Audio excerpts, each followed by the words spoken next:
Cordial saludo, mis apreciados estudiantes. En este video vamos a explorar la interfaz de la página de PHP a través de la cual se manipulan las opciones de MySQL. Estamos viendo ahora en la pantalla que acabo de compartir el panel de control del programa XAMPP. Como ya dijimos en un video anterior, este programa permite acceder al sistema de administración de MySQL MyAdmin haciendo clic en esta opción que dice Administrador, la cual ocasiona que se cargue una página local. Por eso dice localhost, no dice HTTP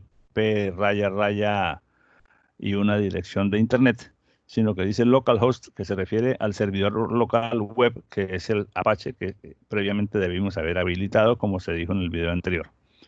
Esta página de PHP MyAdmin es la interfaz gráfica del sistema que me permite interactuar con las bases de datos que encontramos en esta página.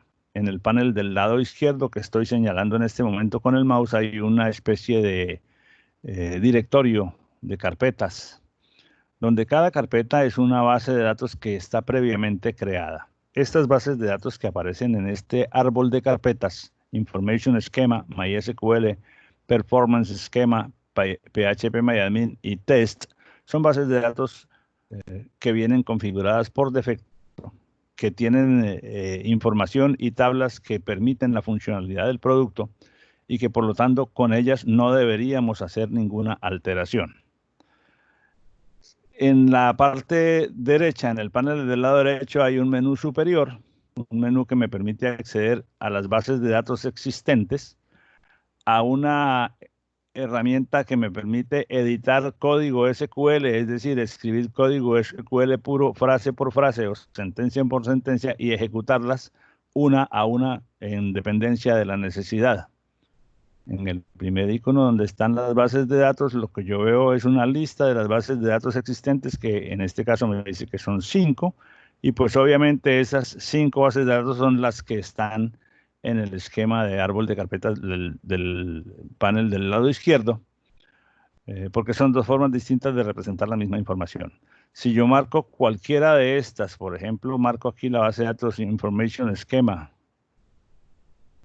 al parecer estas están protegidas no, aquí hay algunas que pueden estar protegidas, otras sí, hay algunas que están protegidas, otras no tanto. Yo puedo decir, por ejemplo, si yo quiero borrar cualquiera de estas dos, o señalo uno de los, le digo eliminar, lo que haría el programa en respuesta al clic en el botón eliminar es borrar definitivamente el contenido de esas bases de datos. Como no nos interesa hacerlo ahora, pues no lo ejecutaremos. Sin embargo, veremos que cuando yo señalo una base de datos cualquiera, por ejemplo, una que yo haya creado, y la quiero eliminar, al darle clic en eliminar, me va a salir un mensaje en la pantalla que dice: está a punto de eliminar definitivamente todo el contenido de una base de datos. ¿Está seguro de que desea hacer eso? Si es así, haga clic en tal botón, y si no, pues abandone.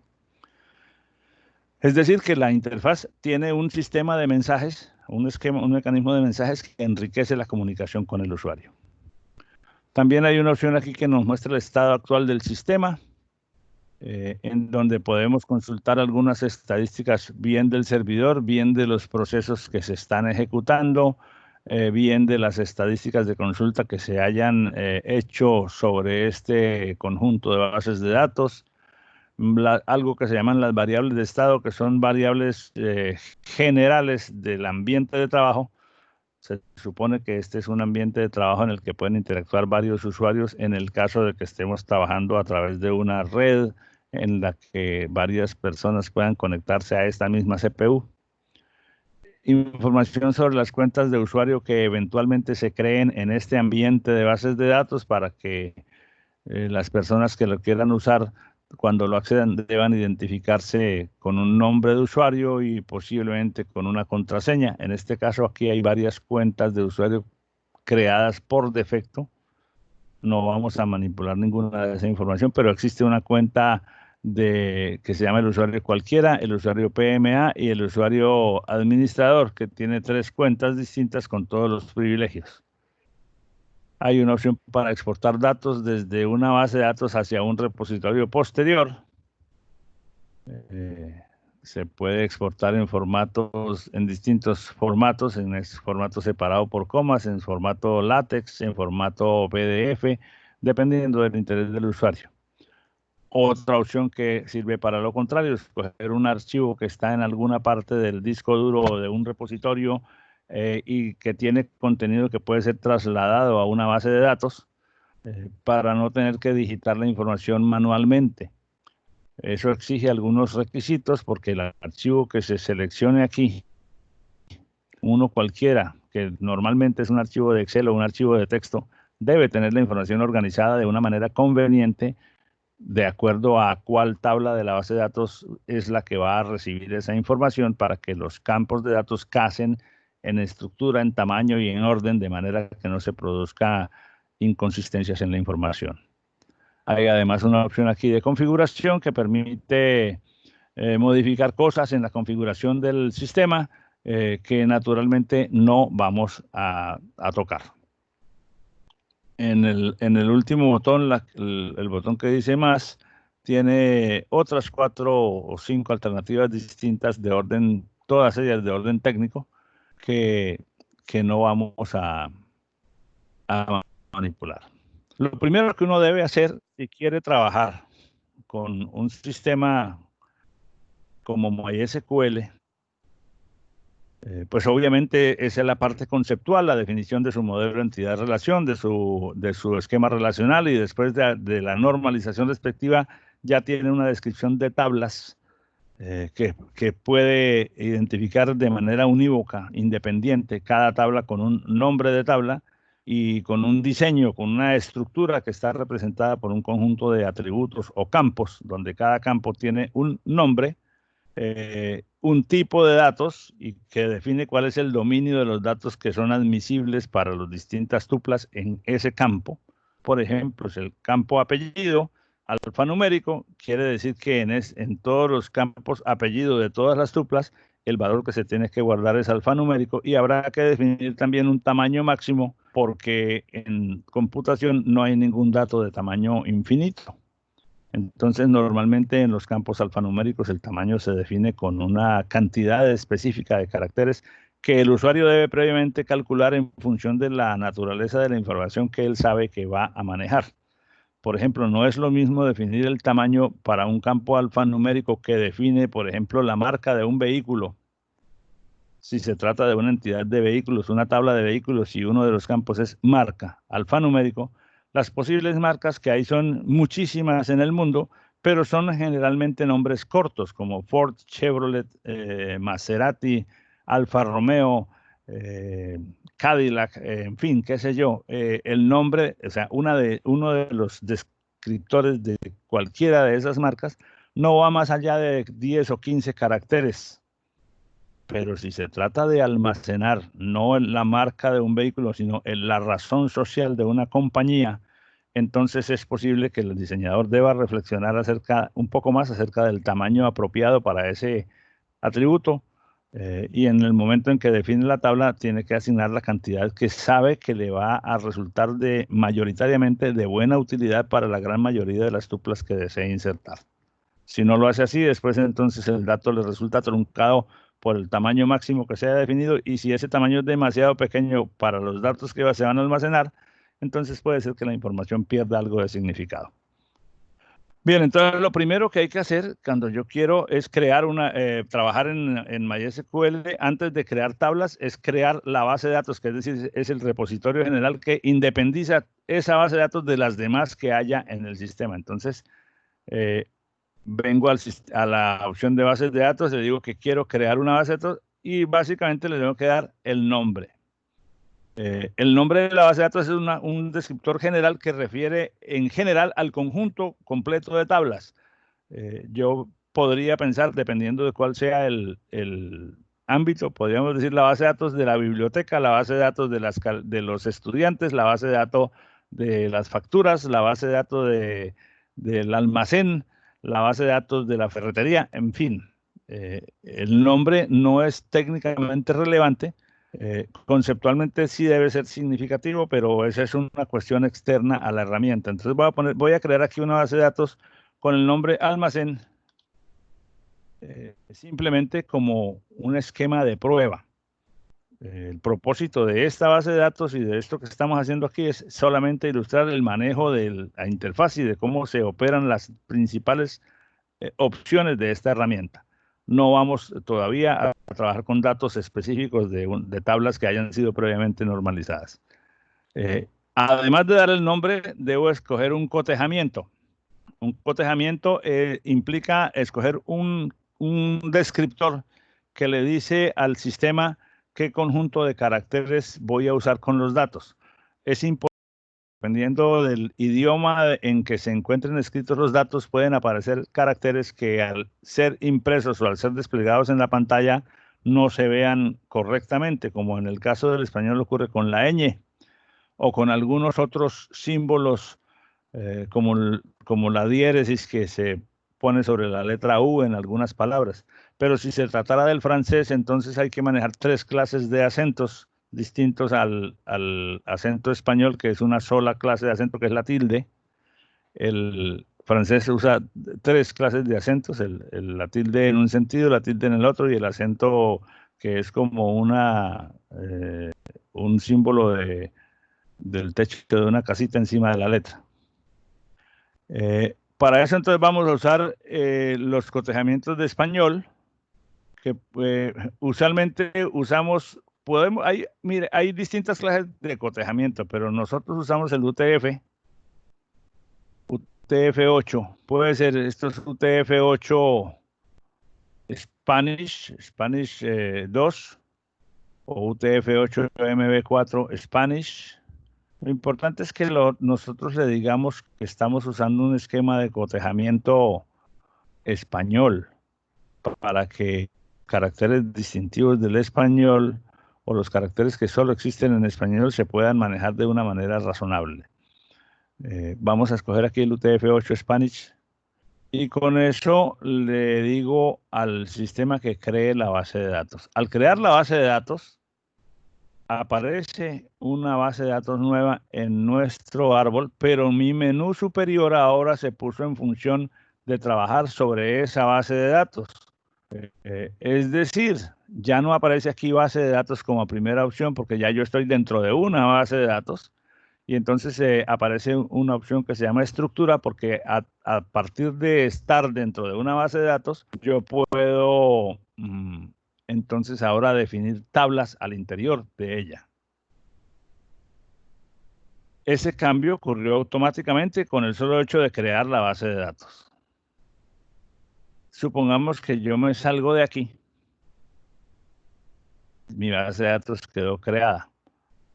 Y que en determinado momento, en una sesión posterior, yo le digo quiero volver a entrar al PHP-MyAdmin. Entonces, el PHP-MyAdmin vuelve y me arranca en el ambiente general de bases de datos. Aquí está mi base de datos almacén, pero cuando yo me paso a la base de datos almacén, inmediatamente aquí se cambia la opción porque ya no voy a trabajar en el ambiente general, sino dentro de una de las bases de datos que están creadas dentro de ese ambiente. Entonces voy a crear una tabla. Esta tabla que voy a crear la voy a inventar sobre la marcha. Solamente voy a crear tablas pequeñas para tener idea de cómo funciona. Voy a crear la tabla que se llama clientes. A esta tabla le vamos a dar, se supone que en este momento uno ya tiene el diseño normalizado de todas las tablas. Vamos a suponer que la tabla clientes tiene un ID de cliente, el nombre, el apellido, el celular, el correo. Entonces tiene en principio 5 campos que son el ID de clientes, el nombre, el apellido, el celular y el correo. Entonces debo decirle que son 5 columnas y le hago clic en continuar. Con eso la interfaz de MySQL me abre una plantilla en donde yo tengo espacio para 1, 2, 3, 4, 5 columnas, es decir, una matriz en donde voy a definir las características de cada tupla. En este caso, si yo abro aquí, estoy haciendo un alejamiento para que veamos que hay por cada campo que yo voy a definir, hay muchas cosas que yo podría definir.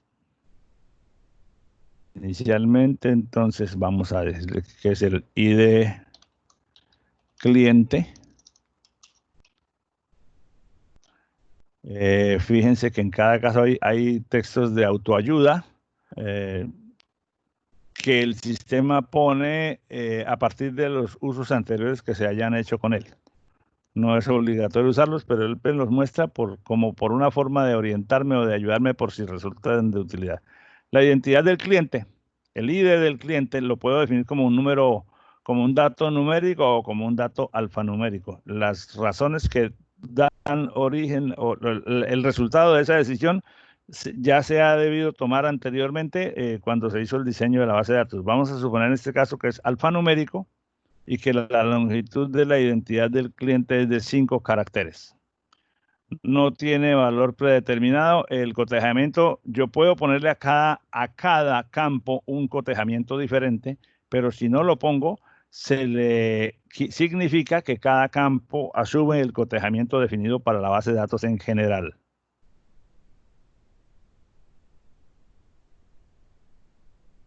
Bien, aquí hay otras cosas que podríamos o que es posible utilizar sobre cada campo. Lo vamos a mirar un poco más adelante. Si es clave primaria, etcétera. Hay varias columnas que tendremos que revisar más adelante. Por el momento estamos creando una tabla en su forma más simple. Entonces, apellidos. Los apellidos es el segundo campo de la tupla. Varchar es alfanumérico y vamos a ponerle 15 caracteres. Los nombres también es un campo alfanumérico, varchar, vamos a ponerle 15 caracteres. El cuarto atributo entonces es el celular. El celular lo podemos poner numérico si yo quiero. Pero hay un detalle que hay que estudiar aquí o que hay que tener claro antes de usar los tipos numéricos. Significa o que corresponde a saber si yo escojo tiny int, cuál es el máximo valor numérico que puedo almacenar en ese campo, porque tiny int es un tipo de datos para números relativamente pequeños que creo que no pasan allá de las 5 o 6 cifras, por lo tanto no es inteligente escoger un tipo numérico cualquiera de los muchos que hay, escogerlo al azar sin saber previamente cuáles son las características o las restricciones de tamaño que ese tipo tenga. También es posible, y a veces es más ventajoso definir cosas como el celular como alfanumérico, porque aunque está compuesto solo por dígitos, yo no lo voy a utilizar en operaciones aritméticas porque los números de celular no se suman, ni se multiplican, ni se promedian, solamente se usan como tal. Pero tenerlo como varchar me permite, si yo deseo, mirar eso como un letrero y por lo tanto hay algunas operaciones que me facilitan extraer pedazos de ese letrero, como por ejemplo los 3 primeros caracteres para saber de qué operador es el número celular o cosas así. Vamos a poner eso, entonces celular es de 10, sí, son 10 caracteres. Y el correo electrónico, que aquí hay que tomar otra decisión, también vamos a ponerlo como varchar porque el correo electrónico puede tener cualquier tipo de caracteres. Le vamos a poner 40 caracteres para que el espacio sea suficientemente grande. Esa decisión solamente se puede tomar también de previo análisis de los datos con los que se cuente para determinar cuál es más o menos el tamaño promedio. Si yo quisiera insertar un campo más, porque en este momento ya puse 1, 2, 3, 4, 5, pero se me ocurrió o me di cuenta que no eran 5 sino 6, ¿qué hago? Entonces le digo, agregue una columna. Entonces aquí en este icono, cuando yo estoy sobre la creación de la tabla, en esta casilla yo puedo agregar tantos atributos como quiera adicionar. Como había un valor 1 allí por defecto, le dije agregue una columna y él me creó aquí una columna nueva. Entonces vamos a poner ahí la columna género solo para ilustrar un tipo de datos especial que es el tipo de datos enumerado. que está por aquí abajo. El tipo de datos enumerado es un tipo de datos en el que yo puedo definir desde el momento de la creación de la tabla que en ese atributo solamente puede haber determinados valores, un conjunto finito de valores y ninguna otra cosa. Cuando yo defino que un dato es numérico, pues puede ir cualquier número y los números, desde que no se pasen del tamaño máximo del campo, pueden ser muchísimos. Pero en un dato enumerado, como puedo administrar valores cuyo conjunto, puedo administrar atributos cuyo conjunto de valores, cuyo dominio es cerrado en 4, 5, 6 valores específicos.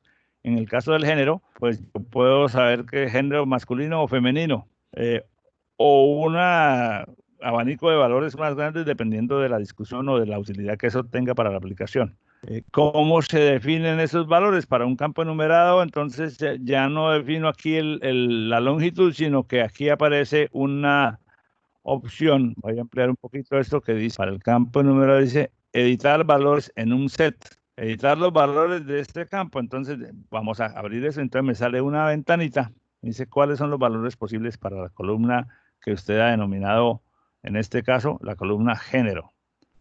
Entonces, yo defino que es la letra M, yo defino que es la letra F, y si no quiero más, entonces los demás los puedo eliminar. Ahora, si son más de 4 o son muchos más, por ejemplo, si yo dijera semestre y el semestre tiene que ser de 1 a 10, entonces yo podría poner 1, 2, 3, 4, 5, 8, 9 y 10, pero tendría que agregar más campos aquí. Como son solo dos los valores. Bien, entonces ya tengo la identificación de las tuplas, de los campos que conforman cada una de las tuplas de mi tabla, y ya con eso, si eso es todo lo que quería agregar a mi tabla, le digo guardar. Y entonces ahora vamos a ver que la base de datos almacén ha ampliado su espectro y ahora tengo la tabla que se llama nueva, perdón, la tabla que se llama clientes, y una opción aquí para crear una nueva tabla. Esta opción para crear este botón que aparece aquí equivale al botón que aparecía en mi pantalla anterior cuando empecé a crear la tabla, que decía crear tabla. Le doy un nombre y describí toda la estructura de los campos. Si quiero crear una tabla nueva para mi almacén, una que se llame productos, en donde voy a guardar todos los productos, la información de todos los productos que se producen en mi almacén. Entonces yo le digo nueva y vuelvo acá a la interfaz que veíamos anteriormente. Entonces vamos a llamar a esta productos. Voy a usar siempre minúsculas, pues simplemente por forma. Ahora, ¿qué campos va a tener la tabla, una tupla en la tabla de productos? Va a tener el ID del producto, el nombre, la unidad de medida y la cantidad y el precio. Vamos a usar eso como ejemplo ilustrativo solo para la creación de las tablas. En un caso real tienes que tener el sistema de bases de datos debidamente normalizado. Entonces son 5 campos que van a ser, no, aquí hay 4 ya por defecto, entonces le voy a agregar uno más. Casi le agrego innecesariamente. Entonces van a ser 5 campos que son ID de producto. Voy a ponerlo alfanumérico de 5 caracteres también. Nombre de producto. Vamos a ponerlo esto alfanumérico de 50 caracteres porque a veces el nombre del producto tiene una descripción o referencia muy grande. ID, nombre, unidad de medida. Aquí podría yo ser genérico y decir que es alfanumérico para poner allí cualquier valor, pero también lo puedo poner como un dato enumerado y decir, bueno, los valores posibles aquí son unidad, kilo, litro, display, que es la forma como los supermercados se refieren, por ejemplo, al six-pack, que es el producto, son 6 cervezas o 6 unidades de jugo, pero el producto en inventarios es un six-pack porque no venden, pueden venderlo por unidad si así lo tienen establecido, o pueden venderlo como producto, el six-pack, y en ese caso la unidad es display. Vamos a suponer que son esos 4 nada más, aunque podría, seguramente que aparecen muchos más, el metro, qué sé yo, metro cúbico, dependiendo de la tipología de productos que se estén manejando en el almacén. La arroba, la tonelada, en fin, eso depende mucho de la naturaleza del negocio que se esté representando. Continuamos aquí. Eh, Precio unitario. En este caso vamos a poner como precio unitario, obligatoriamente el dato tiene que ser numérico porque los precios intervienen en operaciones aritméticas.